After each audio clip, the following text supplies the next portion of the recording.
give.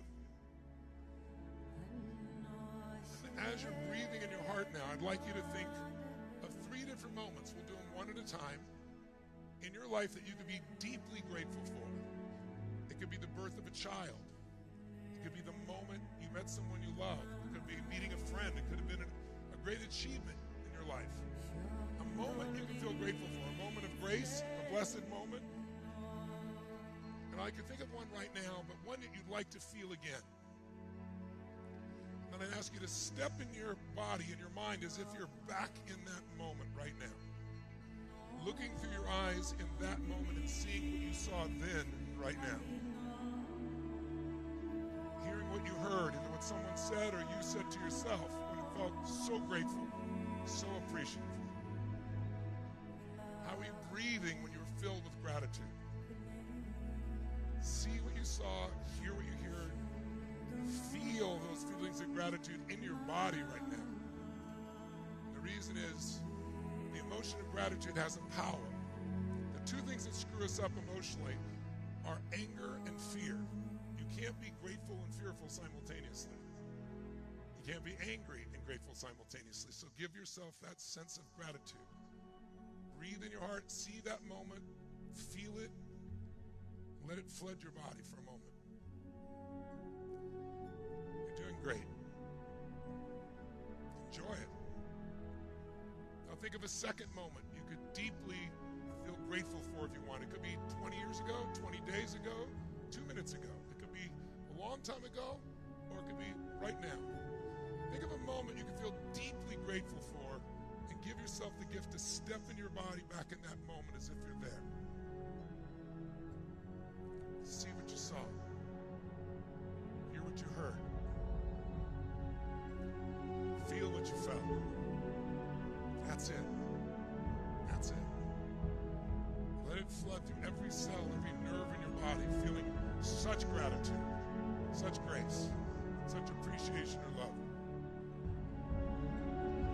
Finally, think of a third moment now. A third moment you could feel so grateful for. Could have been years ago, could be a little thing or a big thing. The third moment, step in your body and feel that now. That's it. That's it. Feel it. Breathe it. Experience it. Like every cell in your body is experiencing it once again. Now feel like all 3 of those moments are coming together. Breathe it, feel it, experience it. And then reach out with your eyes still closed with your right hand and find a moment in your life you were proud of yourself. Not ego proud. Ego proud's edging God out. Proud like you know you worked hard, you made something happen. Take a proud moment. It could be a little one. I was one of the 10 words of leaping in the 1st grade play. I worked with multiple presidents of the United States. They're all beautiful moments. What's a moment you're proud? Bring it in, and as it break that right hand and touch your heart and say yes as you do it. Yes. That's it. Yes. And feel that feeling inside. Then quickly grab another one. Another moment in your life of achievement, moment you were really proud. Let's stack the good moments. Bring another one and say yes. That's it. Yes. Go find a great moment with family and friends. Bring it in and say yes.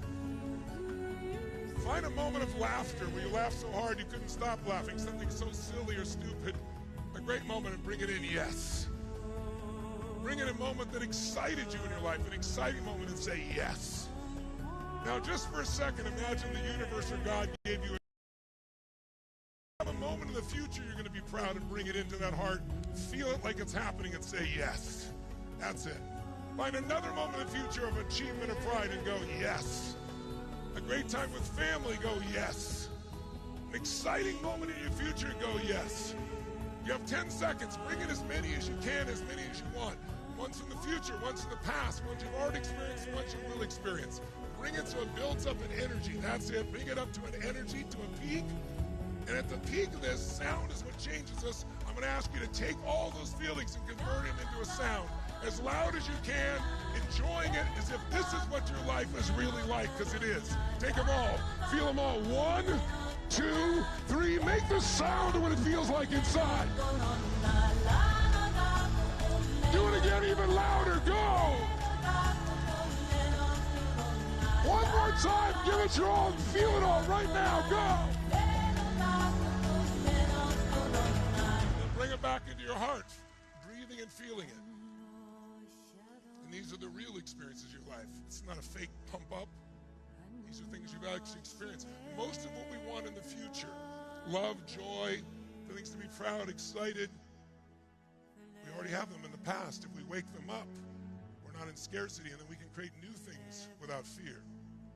Feel it. Now let's use it to finish in this last minute. I want you to think of that unfinished business, that stressful situation, but don't be stressed. Keep your hand on your heart for a moment.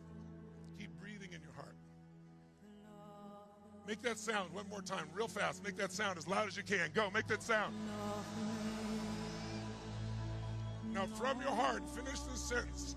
That old stressful situation, that old unfinished business, finish this sentence in your mind from your heart, not your head.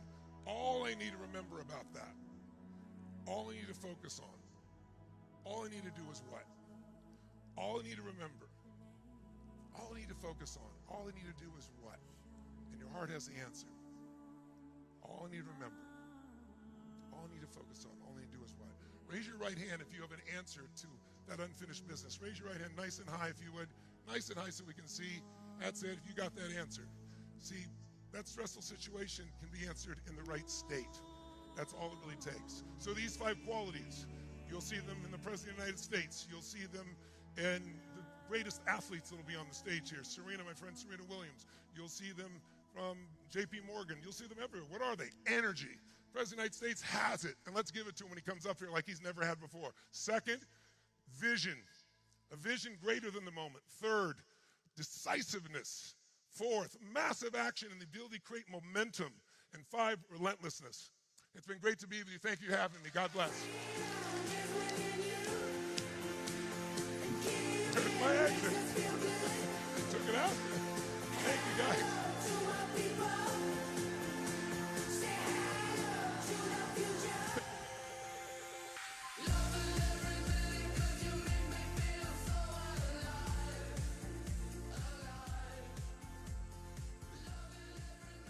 When a pioneering investment inspires you to dig deeper and step up to the highest level, that's the PIF effect.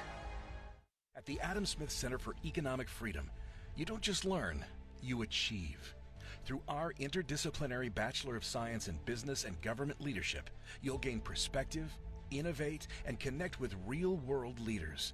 It starts with me. It starts with me. It starts with me. It starts with you.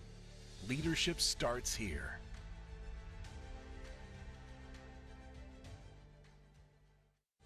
At Corient, wealth management begins and ends with you. We believe the more personal the solution, the more powerful the result.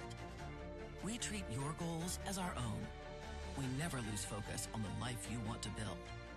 And our experienced advisors design custom-built strategies to help you get there. It's time for a wealth management experience as sophisticated as you are. It's time for Corient. When a pioneering investment inspires you to dig deeper and step up to the highest level, that's the PIF effect. At the Adam Smith Center for Economic Freedom, you don't just learn, you achieve. Through our interdisciplinary Bachelor of Science in Business and Government Leadership, you'll gain perspective, innovate, and connect with real-world leaders. It starts with me. It starts with me. It starts with me. It starts with you. Leadership starts here.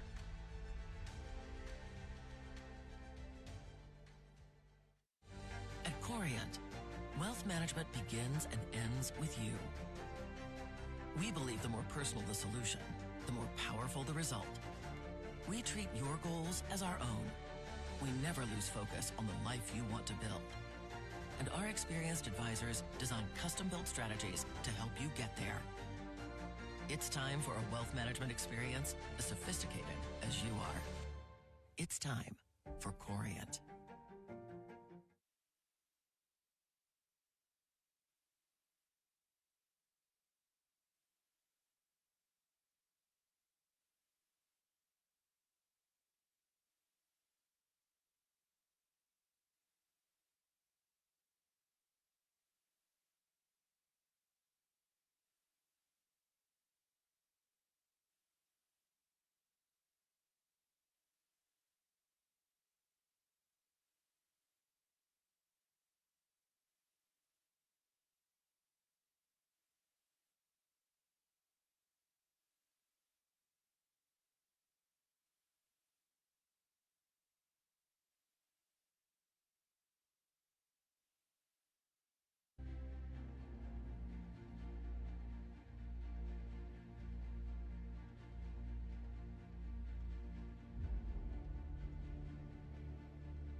Ladies and gentlemen, please welcome the 45th and the 47th President of the United States, Donald J. Trump. And I'm proud to be an American, where at least I know I'm free. And I won't forget the men who died, who gave that right to me. And I gladly stand up next to you and defend her still today. 'Cause there ain't no doubt I love this land. God bless the USA.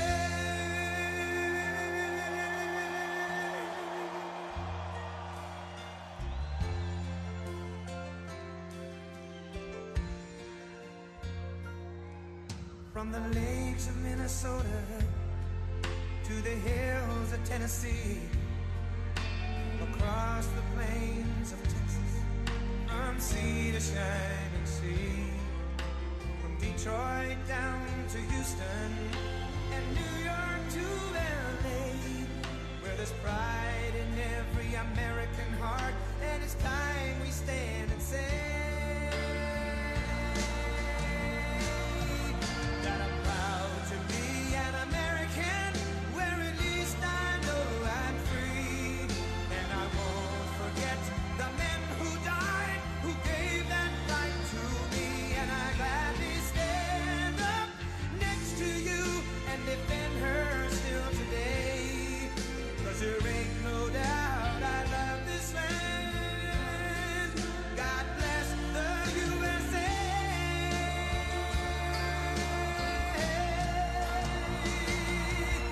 And I'm proud to be an American, where at least I know I'm free. And I won't forget the men who died, who gave that right to me.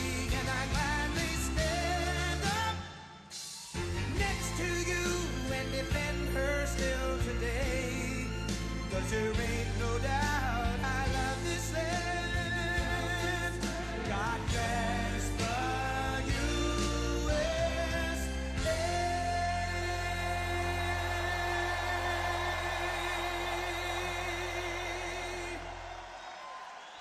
Wow, what a nice group. And I love Miami. I love to be with the people. Many of you are not from Miami, but that's okay too. And I'm thrilled to be back in magnificent Florida, Miami, Florida, with thousands of incredible business leaders and true American patriots. That's what you are. We're gathered today on the one-year anniversary of the single most consequential election victory, they say. This is them, this isn't me. I'm a very modest person, I would never say this. The single most consequential election victory in American history. It's possible. I mean, it's possible. We've done a lot. On November 5th, 2024, the American people reclaimed our government. We restored our sovereignty. We lost a little bit of sovereignty last night in New York, but we'll take care of it. Don't worry about it. We rescued our economy, regained our liberty, and together we saved our country. On that magnificent night, 365 days ago, you know, I was with a group of very important people, and they say, think of it, last week, just last week, 6 days ago, 7 days ago, they said, you were campaigning 1 year ago. I said, no, it felt like I've been in this position for so long. And it's right. At that point, 1 year ago, I was actually campaigning. We did the McDonald's shot. Remember the McDonald's shot? We did the garbage truck shot. And actually, the McDonald's one was the biggest hit in the history of Google. Can you believe that? Number one, the garbage truck did well, but not as well. I guess there's something about McDonald's, right? But it worked, and we won a tremendous election. We won all 7 swing states. We won the great state of Florida, by the way, by 1.4 million votes, which is unprecedented.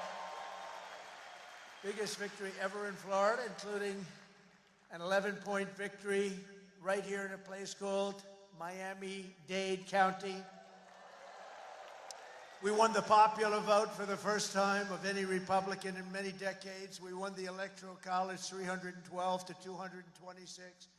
And we won 86% of the counties in America. That's a big one.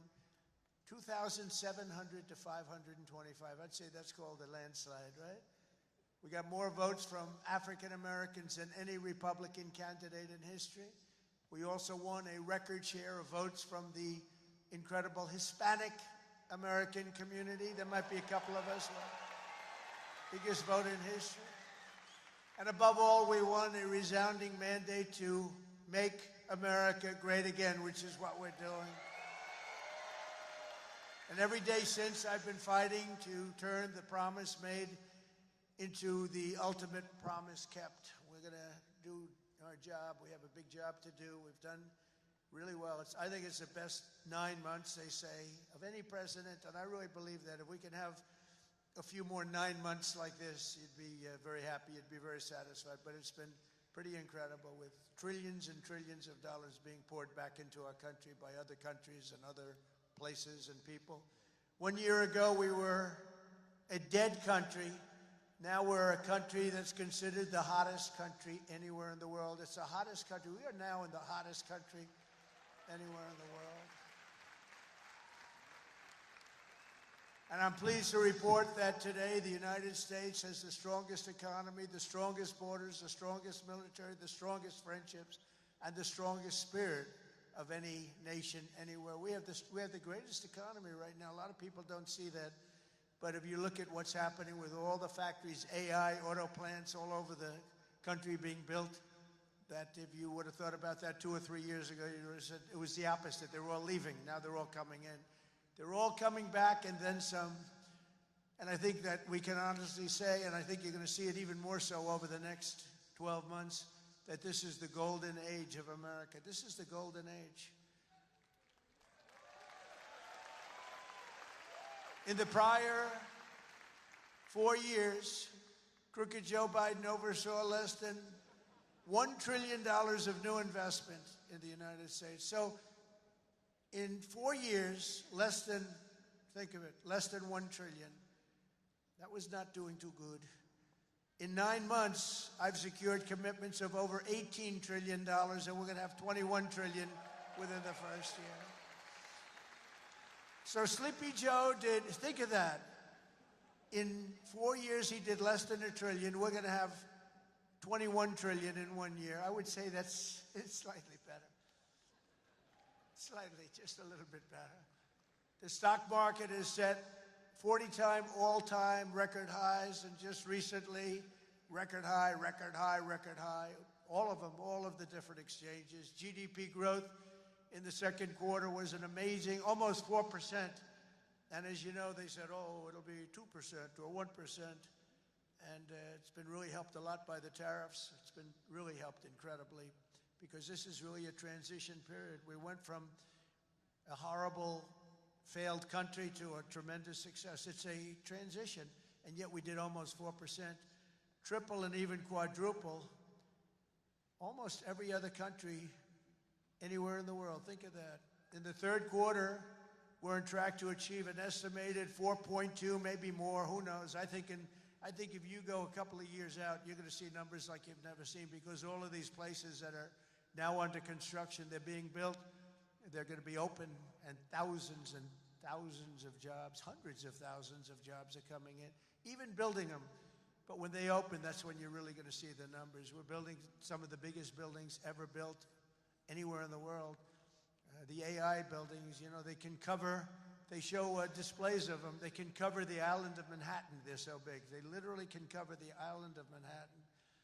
In 9 months, we've lifted over 600,000 Americans off of food stamps, which is a record. 1.9 million more American-born workers are employed today. Think of that. Almost 2 million American-born workers are employed today, more than when I took office. That's 9 months ago. Can you imagine that? And I tell Republicans, if you want to win elections, you got to talk about these facts, you know. It's really easy to win elections when you talk about the facts. And we have more people working now than at any time in the history of our country. Right now, we have more people working. These are things you have to talk about. It doesn't just happen. You got to tell them. It's wonderful to do them, but if people don't talk about them, then you can do not so well in elections. Wages for workers are rising at the fastest pace in over 60 years. Those are workers, and that's what we love. We love the workers. Since I took office, wages for the typical factory worker are up $1,300. Construction workers' pay is up $2,200, and miners are up nearly $5,000 this year alone. And that's good because it's not, such an extra cost to the company. It really isn't. Somebody would say, oh, it's going to cost more. The fact is that they're doing such business like they've never done. You're going to start seeing numbers coming out very soon that are going to blow your mind. Under Biden, we had the worst inflation in modern history. We had inflation that was so bad, costing the typical family about $33,000 over a period of time. Their policies send food prices up 23. They come in, when I first came in, I was in for 3 days, and one of the fake news members, they're all back there. That's a lot of press. Fake news. They said, egg prices are through the roof. I was there for 3 days, and this maniac, this lunatic person, happened to be a woman. Sir, what are you going to do about egg prices? And they'd gone up like 4 or 5 times. I said, well, you just told me it has a problem. And people weren't buying Easter eggs. You believe it? I said, we're buying Easter eggs for the White House, for the egg hunt, the famous egg hunt. But within a couple of months, we got them down. We have a great Department of Agriculture headed by Brooke Rollins, and we did a great job, and we got them down to the level they originally were a long time ago. Now we have that in just about everything. And if we don't have it, we get them down. Their policies sent food prices soaring 23%, the Biden policies. And it wasn't him. It was the people surrounding him around the desk. He didn't know what the hell he was doing. Biden. How the hell did that happen? Well, I know how it happened. A rigged election. That's how it happened. Think of the damage done. Although I must tell you, but this is a much more powerful term. I mean, this is a much better term. In one way, it's bad to see how bad people... You're going to see the same thing in New York, by the way. You watch what happens in New York. Terrible. But you're going to see that same thing. And I hope it doesn't happen, but you're going to see it. Gas prices are surging to $5 a gallon, and even higher, and mortgage rates skyrocketed by 152%. But under the Trump administration, all of that is changing. Prices are coming down very fast, and we're bringing them back to the beautiful part where you can have, and you can truly say, we're talking about the American dream again. You didn't used to hear that term. You heard it during my 4 years, and then it disappeared. Now you're hearing it again more than ever. Because we had the most successful economy in the history of our country during my first 4 years. We rebuilt the economy, cut the biggest tax cut in history. We had the biggest tax cut in history, the biggest regulation cut in history. That's why we had the great economy. And now the only difference is we're doing better this time. Actually, we're going to have a bigger, better, stronger economy than the first 4 years. And that was the most successful economy in history. Gasoline prices have plummeted to the lowest in 2 decades, and we're going to soon see $2 gasoline. Think of that, $2 a gallon. It was up to $4.50, $5. And when you get gasoline and you get oil and gas down, it's so big, it's so massive, the importance of it, that everything else starts to follow. And that's what's happening. Grocery prices are way down, and Walmart just announced that the cost of their standard Thanksgiving meal, this is the greatest. They're greatest, they're wonderful. They come out every year with how much does a Thanksgiving meal cost compared to last year, right? And it always goes up, up, up. It's 40%, 30% more. Is 25% lower than 1 year ago. Isn't that great? That's a big deal, Rima. That's a big deal. I don't know if they care about that in Saudi Arabia, but here it means a lot. We got the princess here from Saudi Arabia. She's got a lot of cash. Serious cash, and she's a great person. So she doesn't care about the price of a turkey is down a little bit. She doesn't have to worry about it. Since March, the price of eggs is down 85%. Energy prices are down, interest rates are down, despite the fact that we have a total nincompoop at the Federal Reserve. It was recommended by one of my real great people, who I'd never spoke to again.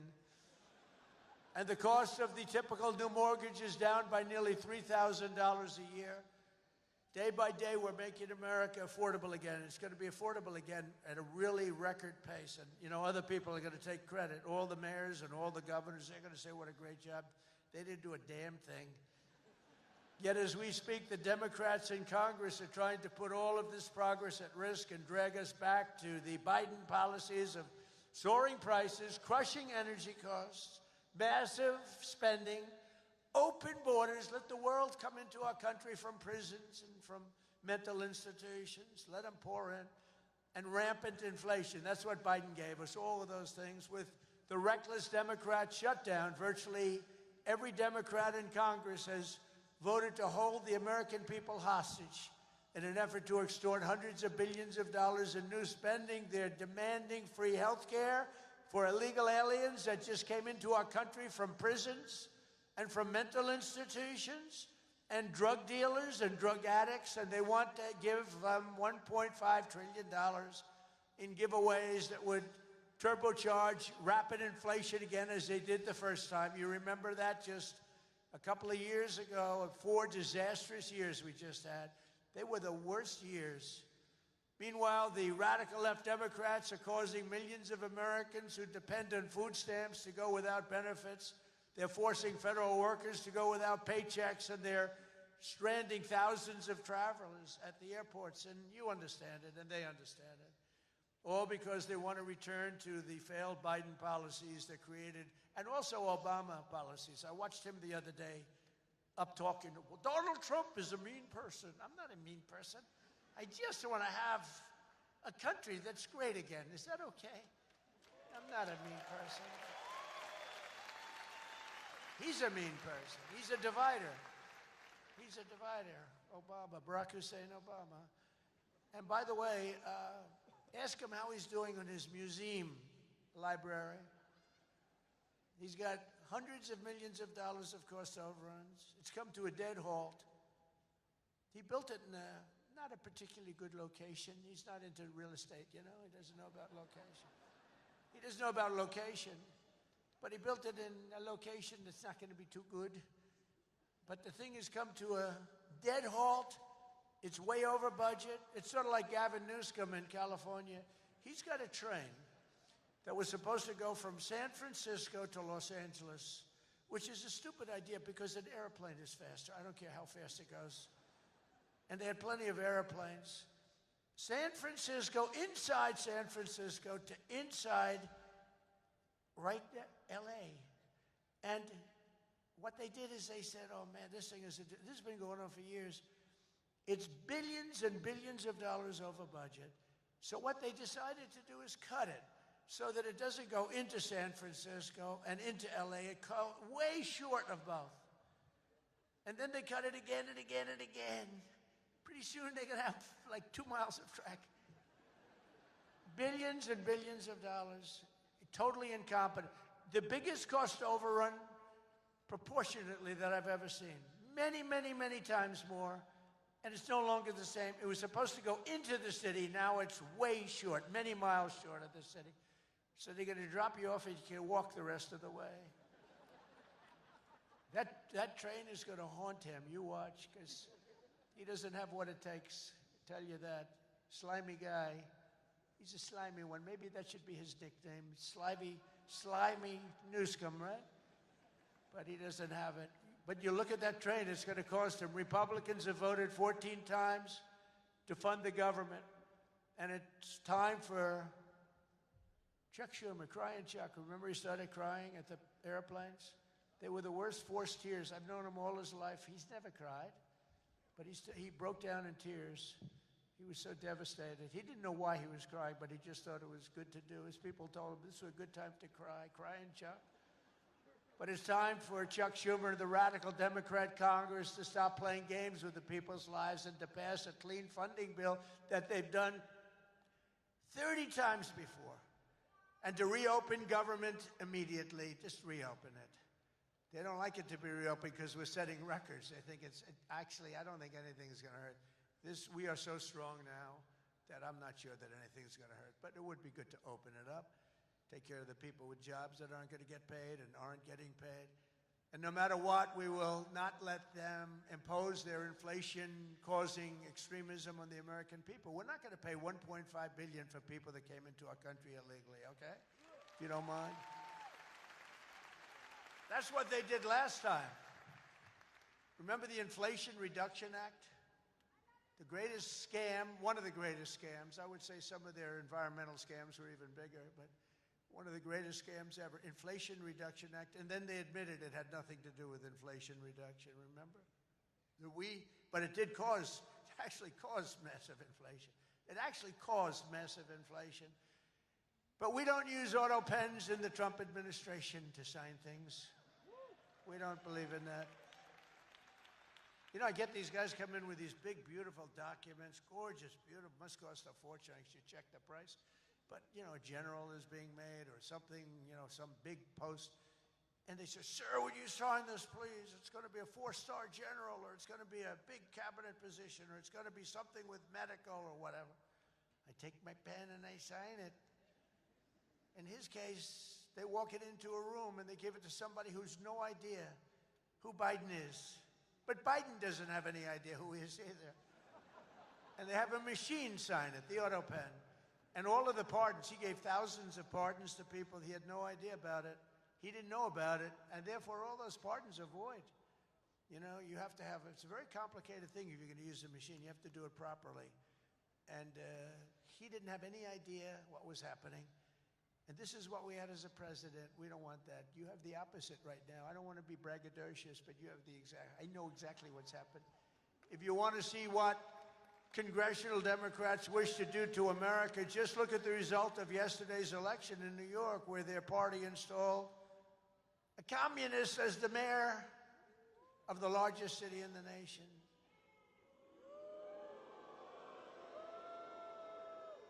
Remember, I've said we will never have a socialist elected to any post in our country. I used to say that, and I was right. We skipped socialist, and we put in a communist instead. That didn't work out too well. But as I've warned for many years, our opponents are hell-bent on turning America into a communist Cuba or socialist Venezuela, and you see what happened to those places. For generations, Miami has been a haven for those fleeing communist tyranny in South Africa. I mean, if you take a look at what's going on in parts of South Africa, look at South Africa, what's going on. Look at South America, what's going on. You know, I'm not going to, we have a G20 meeting in South Africa. South Africa shouldn't even be in the G's anymore, because what's happened there is bad. I'm not going. I told them I'm not going. I'm not going to represent our country there. It shouldn't be there. Take a look at what's happening in different parts of South America. Take a look at what's happening in different parts of the world. But now the Democrats are so extreme that Miami will soon be the refuge for those fleeing communism in New York City. They flee. They flee. Where do you live? New York City, but I'm trying to leave because I don't want to live in a communist regime. I hope it works out for New York. I love New York. I love New York. When I left New York for the White House, it was good, except we had, you know, the telltale signs of trouble, because we had a guy named de Blasio. Do you ever hear of him as mayor? He goes down as probably the worst mayor in history. Then he went to Harvard to teach government. Do you believe it? They took de Blasio, and they took that mayor from Chicago, the woman, the one that gets her hair done very expensively, right? Beautiful hair. She got beautiful, luxuriant hair. And they took her, and she's teaching at Harvard. They're teaching government. And then you hear about Harvard. We're trying to work a settlement with Harvard right now for about, like, a lot of money. I won't tell you what, but you'll be reading about it pretty soon. Because what they've done to Jewish people and what they've done to others is pretty bad, I'll tell you. It's pretty bad. Going to cost them a lot of money. After last night's results, the decision facing all Americans could not be more clear. We have a choice between communism and common sense. Does that make sense to you? Common sense. It's common sense or communism. And you know, you take a look back 1,000 years, it hasn't worked. If it worked, we'd be using it, I guess, but it hasn't worked. Our opponents are offering an economic nightmare. We're delivering an economic miracle. We have delivered in 9 months. This is the biggest investment of funds in a country in history by many times. That's good. They want higher spending for government and illegal aliens. We want bigger paychecks for American workers and American families, and that's what we're delivering. You see that? They stand for crime and chaos and corruption. We stand for law and order and justice. Also, strong borders. Boy, do we have strong borders. They put America last. We put America first. We put America first. And as long as I'm in the White House, the United States is not going communist in any way, shape, or form. We'll stop it. We're going to stop it. Stop this nonsense. You know, I said they were voting last night. You could have a communist or a thug. A communist, and they took the communist, you know. It's pretty amazing. We could have done a little better in terms of candidates. From day one of my administration, I've been fighting every single day to turn around the catastrophe we inherited to make America the best place on the planet Earth to do business, and that's what it is. Right now, we're the #1 place. I'm getting plants approved in 2 weeks. It used to take 20 years before they got rejected. You'd have young people start off. Their whole business was getting a certain plant accepted. 22 years later, they're ready to retire, and they haven't gotten it. And then they go to a vote, and they get rejected after 22. They wasted a whole life looking for an acceptance. We do it in 2 weeks. We make sure it's good. We make sure it's great and proper, environmentally sound. It takes 2 weeks. My goal is to have the best tax rates, the lowest energy cost, the lowest regulatory burden, the most advanced technology, and the fairest trade deals anywhere in the world. You know, we're leading China. We're leading everybody by a lot in AI. And this was my idea, so I'm very proud of it. I said, build your own electric. People would come. We need more electric grid, sir. The electric grid's 200 years old. We need more electric grid. It's old. The electricity that the AI plants need alone is double the entire electricity that we have in the country right now. Can you believe it? So I had this idea. I said, we can't fix the old grid that much. We'll fix it up. We'll keep it going. A little Band-Aid here, a little Band-Aid there. It's old. And I said, here's what we're going to do. We're going to let these geniuses build their own electric generation. So they are building their own electric utility plants. They become a utility, if you think about it. They're building the utility and the electric right alongside. This is where they have their transformers and everything. They're building the most expensive electric plants you've ever seen, generating plants. Some by nuclear, some by oil and gas, some by coal as a substitute. They're building them right next to their plant, and they're incredible. People say they've never seen anything like it because these minds are genius. To them, an electric plant is not complicated. To them, an electric plant is better than the people that produce electricity, although Florida Power and Light is doing a lot of plants for people. They're pretty advanced, I have to tell you. But they're building their own juice next to the plant. Isn't that sort of a cool idea? And you know, when I first proposed that, they came into my office with, you know, they have unlimited money, but they were trying to figure out how they could build it because they had no electric of any consequence. And I said, you're going to build your own plant. I'm going to get you your approvals in 2 weeks, 3 weeks, maybe a month if I'm slow. We have a great man, Lee Zeldin, in charge of the environment. He's incredible. And he's tough, too. He's very tough. But they have their approval in 2-3 weeks. You know, they're dealing with the best experts in the world. They know what they're doing. It's amazing when you see some of the stuff come in, designed by guys with 190 IQs, and then you have an inspector who's not quite as smart as that, inspecting it to see whether or not it's okay, and he has no idea what he's looking at. No idea. But I said, you're designing your own electric plant, and they didn't believe it. They come in 2 weeks later, they said, the biggest problem is electric. I said, you can design your own plant, and we're going to have your approvals within 2 to 4 weeks. And they said, he's really serious about it. They thought I was kidding. It was so good, they couldn't believe it. They'd leave, and they couldn't believe believe it. It took me 2 or 3 times to say it. Yeah, they're designing their own electric plants, and it's unbelievable. And then they're going to sell their excess electricity back into the grid. So we benefit in that way, too. In July, I proudly signed into law the largest tax cuts in American history. Now, that's the second time. I did it the first time, but these are even larger, the great, big, beautiful bill. And that includes no tax on tips, no tax on overtime, no tax on Social Security for our great seniors, no tax on Social Security. I wonder which is the most popular of the no tax on tips. You know, I was in Nevada, in my building in Las Vegas, and I had this beautiful young waitress come up to me. I never talk about beauty anymore because politically, if you mention somebody's beautiful, that's the end of your political career. So I don't mention that she was beautiful, but she was beautiful. And she came up and I said, "How you doing?" "Oh, sir, I'm not doing well. The government is horrible on tips." I said, "Really? How do they tax? They tax tips? They tax us and they go after us. I've never seen anything like it. It's made my life miserable. Sir, there should be no tax on tips." She said to me, "No tax on tips." I said, "Say it again." She said, "Sir, there should be no tax on tips." So we had a lot of the fake news waiting for me outside of the restaurant. So I went out and I said, "Ladies and gentlemen, I have an announcement to make. There will be no tax on tips." That's how it all started. And I won Nevada.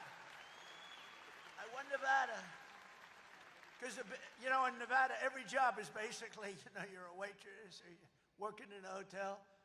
No, that's how it started. So it was amazing. We won Nevada easily, which is usually not a stronghold for Republicans, but it's become a stronghold. So I want to thank the waitress. She did a great job. But when she said those words, "Sir, there should be no tax on tips," it's amazing. Somebody else would hire a consultant, pay them millions and millions of dollars. They'll come back and they'll say, "Sir, I think you should absolutely tax tips," and you'll lose the election. But we also have 100% expensing for all new factories, plants, and equipment, so your businesses can write it off all in 1 year, and that's a lot of jobs you're doing and producing. That was, to me, the biggest thing in the first bill. But this is even better because this goes for a 10-year period. Upon taking office, I signed an executive order requiring that every new regulation, every time we issue a new regulation, think of this, 10 old regulations must be eliminated simultaneously. So if we give you one, you get rid of 10. And so far, for 9 months, we're exceeding that. And it's 30 to 1. For every new one we give, they're getting rid of 30 old, broken down regulations. And we've slashed nearly $1 trillion worth of burdens. We have regulations that are so old and nobody uses them, but they stymied a lot of production, a lot of jobs. And I did it the first time, and we had the largest regulation cuts in history, and now we're exceeding it this time. So it's big. It's one of the reasons we did so well then, and I think it's one of the reasons we're doing so well now. Again, we have to talk about it, because if we don't talk about it, nobody else, the fake news is not going to talk about it. And we have streamlined permitting for the new energy and mining projects. What used to take decades now takes 28 days. And on day one, I signed an executive order to unleash American energy and officially terminate the Green New Scam. Has anyone ever heard of the Green New Scam? Remember the old thing, global warming, and then it would be too cool? And then they said global cool. They didn't know what the hell to say. So they came up with the greatest, climate change. No matter what, if it goes up, if it goes down, climate change. They're very, very smart people, but not smart for us. They're smart for them. But my policy was very simple. Drill, baby, drill. We're drilling like crazy right now. And to curb inflation, we've slashed the size of government for the first time in years, and we're waging total war on waste, fraud, and abuse like we've never done before. Since January, 100,000 bureaucrats have left the federal payroll. Government spending is down 2.5% this quarter compared to 1 year ago. Think of that. And in stark contrast to last administration, 100% of all new jobs created in America under my administration have been created in the private sector. 100% of the jobs have come from the private sector. Otherwise, you don't have a country. I mean, I love government workers, but if you have all government workers, you don't have a country, do you? At the same time, my tariffs are bringing in hundreds of billions of dollars and are helping slash the deficit this year by more than 50%. Did you see the numbers? We're going to be down 50%, anywhere from 25 to 50, but closer to 50%. Who would think that one? Those are big numbers. Now, take that out 2 or 3 years. To embrace a vital industry here in Miami, I've also signed historic executive orders to end the federal government's war on crypto. Crypto was under siege. It's not under siege anymore because it's a big industry. It's a big industry, and I have a lot of people that are great people, great business people. They're in other businesses, but they're in crypto too. And it takes a lot of the pressure off the dollar. It does a lot of good things, but we're into it. Biden was vicious on crypto. They were going after these crypto guys. It was terrible. They were under indictment, but I got indicted too. I got indicted. I made a phone call. Congratulations on your victory. He made a phone call. Let's indict him. These people are the worst. Then they say, he's gone after Comey. They indicted me. They impeached me. They did everything. It's unbelievable. Who the hell else could have taken that? Do you guys know anybody else that could have taken it? I don't think so. A lot of people say, you're the only one could have taken that. I don't know if that's true, but there aren't too many. We're making the United States the Bitcoin superpower, the crypto capital of the world, and the undisputed leader in artificial intelligence. We're leading China by a lot. And don't forget, if we don't do the crypto properly, China wants to do it. They're starting it, but they want to do it. Other countries want to do it. If we don't do it, it's a big industry. We're honored to be joined today by a man who has been a true champion for many of these bold policies. He really has. He's been a great guy. He was a little late in his endorsement of me, I'll be honest with you. He endorsed me. You know, these guys that endorsed me after I won, I don't know. Sir, I'd like to endorse you. No, I won the election. Nah, he's a good man, actually. I've known him a long time. He's helped turn the area into one of the hottest markets in the country and one of the greatest cities in the world. Miami Mayor Francis Suarez. Please, Francis, come up.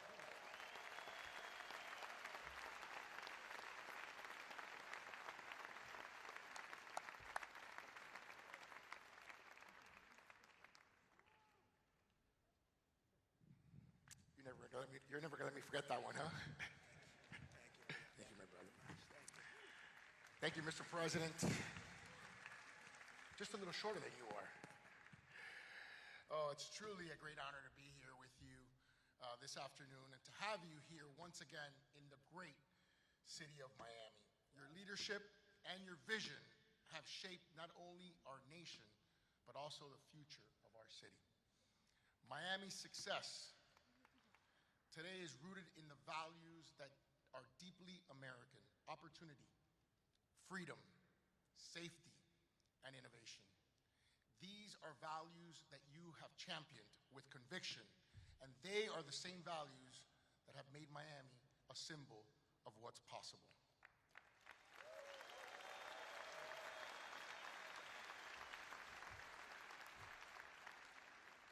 When people believe in the promise of America, Mr. President, I want to personally thank you for your continued support of our vision for this city. It was an honor to stand beside you in the Oval Office when you announced the next year's G20 right here in the city of Miami.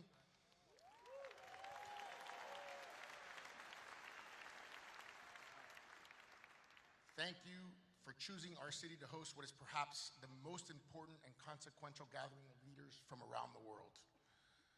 Miami has come a long way, and we will rise to the occasion, Mr. President.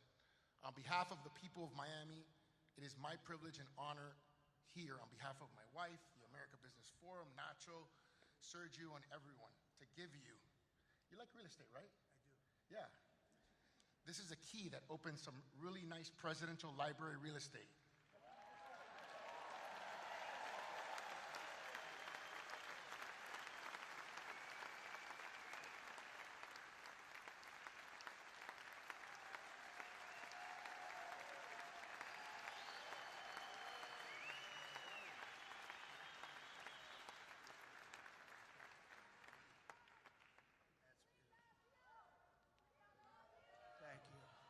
thank you very much, Francis. I appreciate it.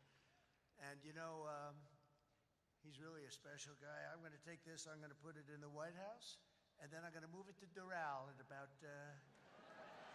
3.5 years. We put it right in Doral, right? In the lobby of Doral. A lot of people from Doral. Well, thank you. That's a great honor. I also want to thank a man who's been unbelievable in terms of Israel and so many other things. You know, he was a great real estate developer, but he had a great personality. And you need a personality for this. And I said, he's just as good as there is, and he's done so well. And you look at what's happened with Israel. We have peace in the Middle East. Can you believe it? Peace in the Middle East. And he's special envoy Steve Witkoff. Steve, where are you, Steve? Wherever you may be. Where are you? Steve, thank you. What a job you've done. Thank you very much. What a job he's done. That guy's got that personality. Now, I wanted a deal maker, but, you know, a lot of deal makers don't have good personalities. You end up in a war. They make the deal, but you end up in a war. This guy, everybody loved him for years. I've known it. And he was the right guy for the job. Peace in the Middle East. 3,000 years. They've never had peace in the Middle East. We're going to have it, too. We're doing well.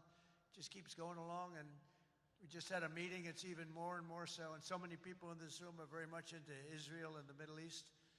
And it's been amazing what we've been able to do. And you've done such a big part of it, along with a very special young genius named Jared Kushner, who helped you so much. Stand up, Jared. And he's the father of the Abraham Accords, right? He's the father of the Abraham Accords.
Damian Pardo, Laura, Dominguez, Ralph Rosado, Miami-Dade Supervisor of Elections, Alina Garcia, the President of FIFA, Gianni Infantino. FIFA, where's Johnny?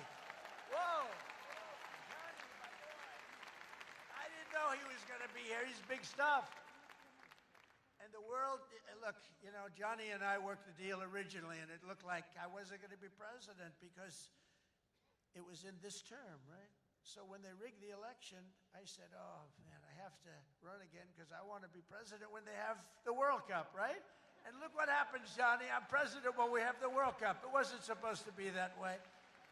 But I can only tell you that the tickets are selling at numbers and record like they've never sold ever before. I heard you just told me that they're doing record business, right? The way you had the World Cup coming, think of it, we have the World Cup coming, we have 250 coming, and we have the Olympics. 250 is 250 years of age. And we have UFC at the White House, by the way, on June 14th. That's going to be at the White House. That's going to be a tough ticket. That's UFC. But we have, think of it, Johnny is there with FIFA. And we have the Olympics. We have it all coming. It's all this thing. I'm glad I'm sort of happy the way things worked out, you know? It's turned out to be as good as it could be. I think we've made more progress than we ever could have made in the second term. I think this is really more progress being made. We also have Formula One CEO Stefano Domenicali, and where's Stefano? Very good. That's big stuff. We have a lot of big people here today. We also have a gentleman who called my election successfully. He said, and Donald Trump will be the next president of the United States. Got a great voice. Brett Baer, where's Brett?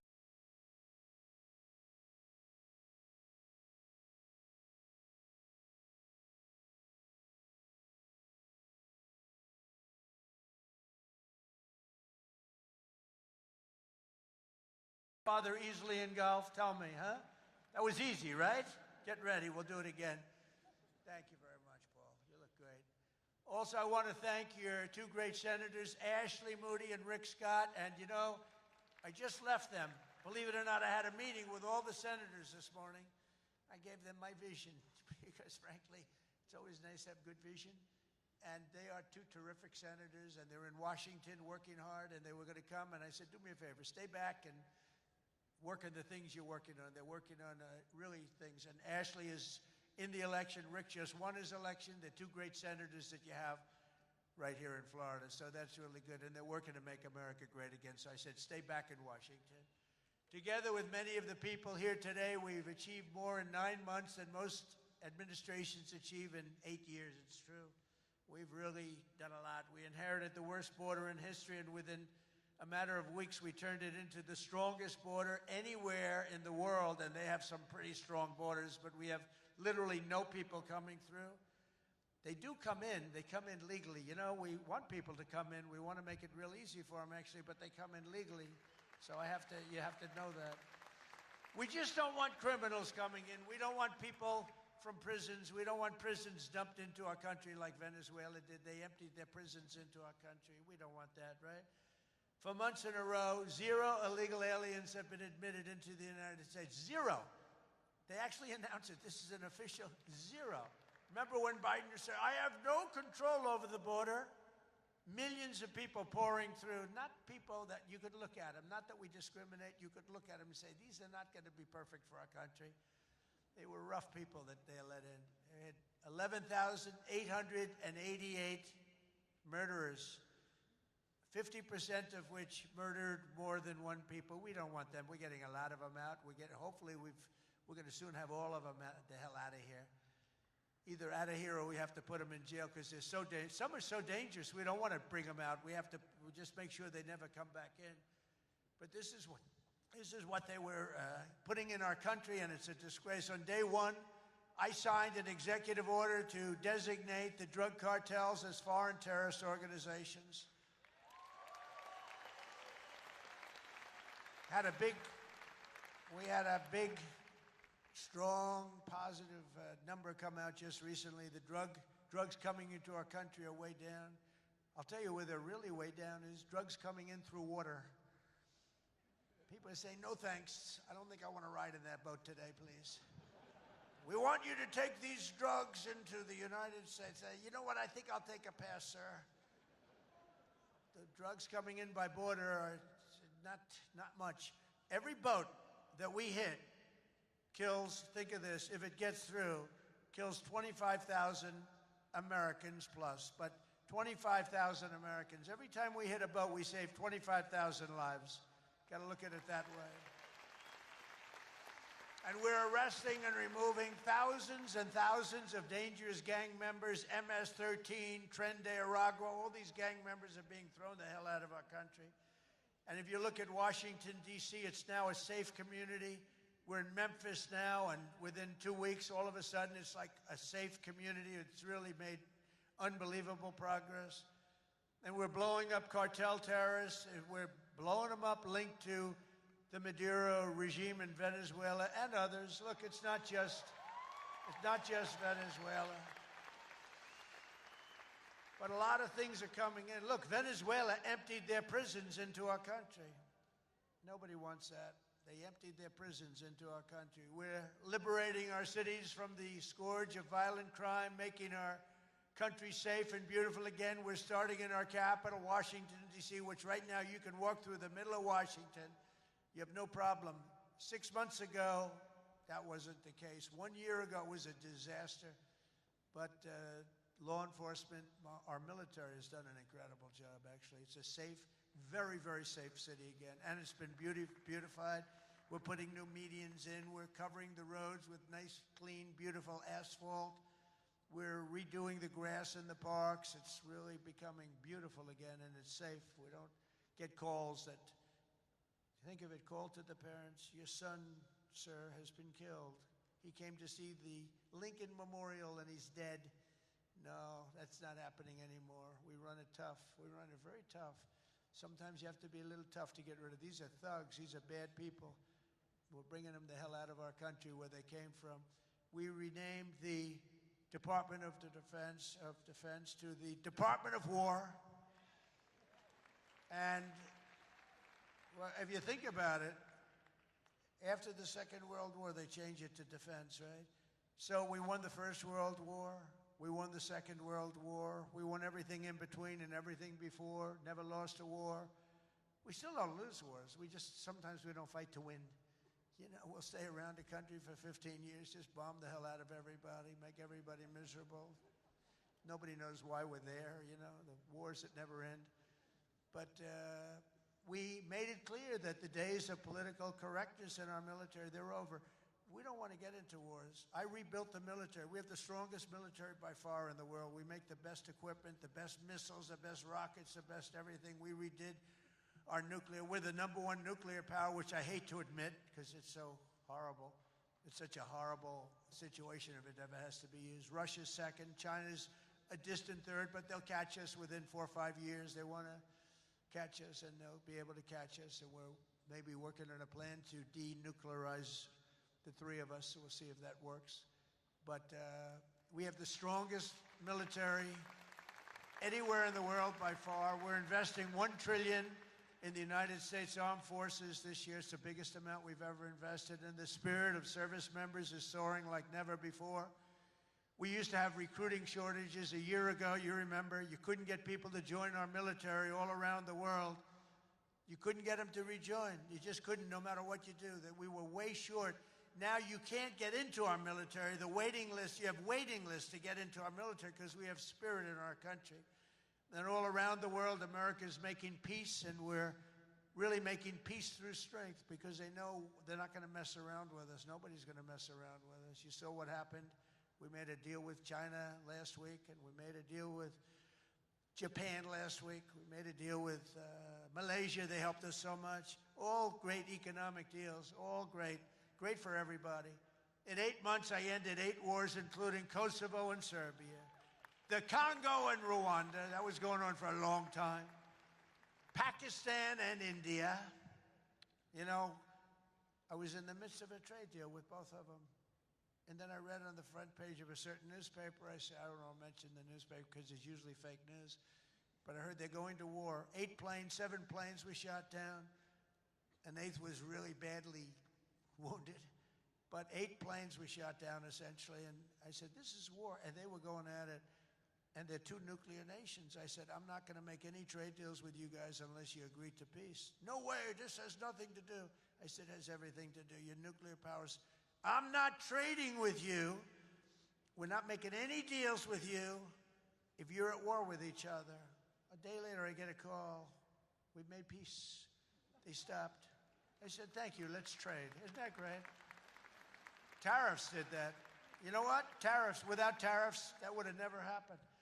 Israel and Iran, Egypt and Ethiopia, Armenia and Azerbaijan, and Cambodia and Thailand. All of them were in war, starting war. Some of the wars were 32 years old. One was 38 years old. Amazing. They tried to, President Putin, I spoke to him 2 weeks ago, and he said, on the one, said, we've been trying to settle that war for 10 years. We weren't able to do it. You got to settle. I got some of these things settled in an hour. No help from the United Nations at all. The only thing I got from them was a blank teleprompter. Remember I went up there, Princess? Ladies and gentlemen, on behalf of the United States of America, President Donald J. Trump, I'm looking at the teleprompters, and I have all my friends, including your family, sitting out there, 158 leaders, some in beautiful silk white robes, others in bad shirts, bad ties, and some in beautiful shirts and ties. But they're all the leaders, 158 leaders. And they're saying, President, and I'm walking up to the President Donald J. Trump, and I'm looking at the teleprompter, stone cold blank. They did it on purpose. And I think I gave my best speech. That's what I was told.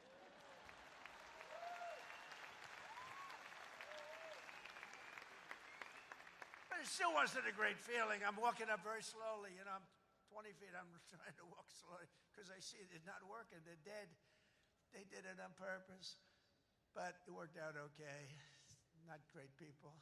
Most important of all, for 4 weeks ago, and this is very important, we brokered the historic peace deal that ended the war in Gaza. And it's a serious end, too. You know, I read a lot of people, oh, it's very tenuous. Jared and Steve, I don't think it's tenuous to you.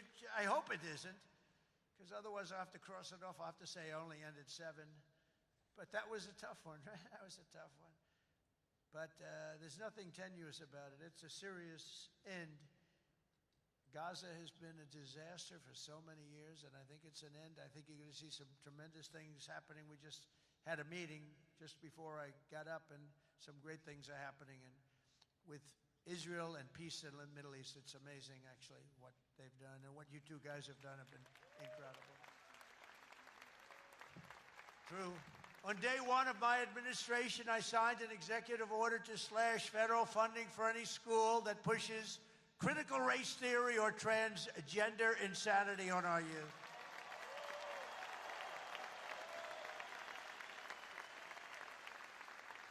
And we completely banned the chemical and surgical mutilation of our children. Think of that. Can you imagine somebody 15 years ago saying we stopped the surgical mutilation of our children? We stopped the chemical mutilation of our children. Can you imagine that? They would have said, this guy's crazy. And now you're saying, thank you very much, because you know it's true. How about this one? We got men out of women's sports. It's over. It's over. Men out of women's sports. They had a race here, the long distance, the super, I don't know what the hell, a race, one of these all-day races. They had the top women, the top men. The man won by 5 hours and 18 seconds, okay? What the hell? How about the weightlifting? 218 pounds by women. That's a lot to lift over your head, Rima. I don't know if you might be able to do it. 218 pounds or whatever was the record. A man beat the record by 100 pounds. It stood for like 17 years or something. A man beat the record by 100 pounds. He was a failed male weightlifter, but as a female, he did very well. That's a record that won't. This is a thing that stood. They'd put a quarter of an ounce and a quarter of an ounce on each end. 18 years the record stood. Then a guy comes along, ping, ping. This is a crazy. These people are crazy. And Mandami, whatever the hell his name is in New York. No. He thinks it's wonderful to have men playing in women's sports. The swimming's good too, you know? You know the story? Records are being beaten by numbers that nobody's ever seen, nobody ever thought possible. But a lot of those records are being changed back to where they should be, and I made it the official policy of the United States government that there are only 2 genders, male and female.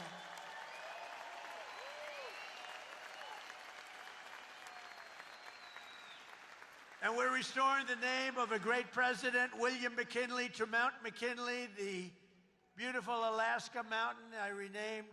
Think of that. They took the name of McKinley. He was a great president. He was assassinated. He was a great president for tariffs. He was the tariff king, and he made our country very rich. And then Teddy Roosevelt spent the money on the Panama Canal and many other things. And everyone thinks Teddy was a great president. He was. But the one who built all that money was McKinley. So we renamed the mountain back to Mount McKinley. Is that okay? I think so. Chicago. You know, I'll tell you what, who's happy about that is the great state of Ohio. He was governor of Ohio and became president, did a great job, made the country very rich. He was killed. Mount McKinley was named, and then the name was taken off, and we put it back on. And I renamed the Gulf of Mexico to the Gulf of America. That was an easy one. That was an easy one, Johnny. That was easy. You know, I looked, we have 92% of the shore. I used to say when I was a child, I'd say, how come it's called the Gulf of Mexico? It's mostly America. You know, all the way, it wraps around Florida, all the way up. It's 92% of the shoreline. I said, I think to me it's the Gulf of America. Little did I know I'd have the chance to do it. I did it very quickly. For years, our country was run by radical scoundrels and far-left bureaucrats who created one catastrophe after another, wrecking our economy, erasing our borders, and surrendering America's power and standing all over the world. But after just 1 year since that glorious election, I'm thrilled to say that America is back. America is back. Bigger, better, stronger than ever. And in conclusion, jobs are returning, businesses are booming, and America is respected again, perhaps like never before. Our country is respected again like never. They were laughing at our country. We had a guy who couldn't walk up a flight of stairs. He kept falling. It's very embarrassing. You know, at Air Force One, I go, sir, would you like the short stairs or the long? I say, give me the long every single time, please. The short ones, they call them the children's stairs. I don't want the children's stairs. Doesn't look so good coming out of the children's stairs. Now, if the weather's bad, it's okay, right? If you don't mind. But the communists, Marxists, socialists, and globalists had their chance, and they delivered nothing but disaster. And now let's see how a communist does in New York. We're going to see how that works out. And we'll help them. We'll help them. We want New York to be successful. We'll help them a little bit, maybe. For all of these failed and discredited, really discredited if you think, ideologies of the past, their day is over, their grip is broken, and their time is absolutely done. The golden age of America has begun, and we are just getting started. It's a golden age like you've never seen before. From the steel mills of Pittsburgh to the oil wells of Houston, from the car plants of Detroit, and those car plants are pouring into our country, to the coal mines of West Virginia. Those coal mines are opening up one after another. Clean, beautiful coal. You're not allowed to use the word coal unless you say, in my administration, unless you use 2 words before it. Clean and beautiful. Biden would say, unless you use 2 words before it, here you go, clean. She said, what happened to the other word? Remember those things? You'd say 3 words and mean 2. But the West Virginia mines are doing unbelievable now.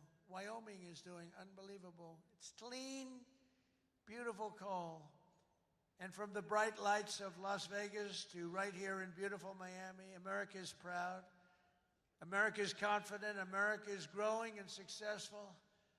America is a great nation again. We're a great nation again. It's happened faster than I thought. I'll be honest again. We're respected by everybody. We are really, you see the way I get treated. I get treated that way. I guess a little has to do with me, but a lot has to do with the fact that I'm representing this country. America is respected again. America is a great nation again. The American dream is surging back to life, and we will never let the American dream die. Together we will make our country stronger, richer, safer, freer, and greater than ever before. And every day my administration will fight, fight, fight, and America will win, win, win. I want to thank you, Miami. I want to thank you, Mr. Mayor. I want to thank everybody for being here. God bless you, and God bless America. Thank you very much. Thank you, everybody. Thank you.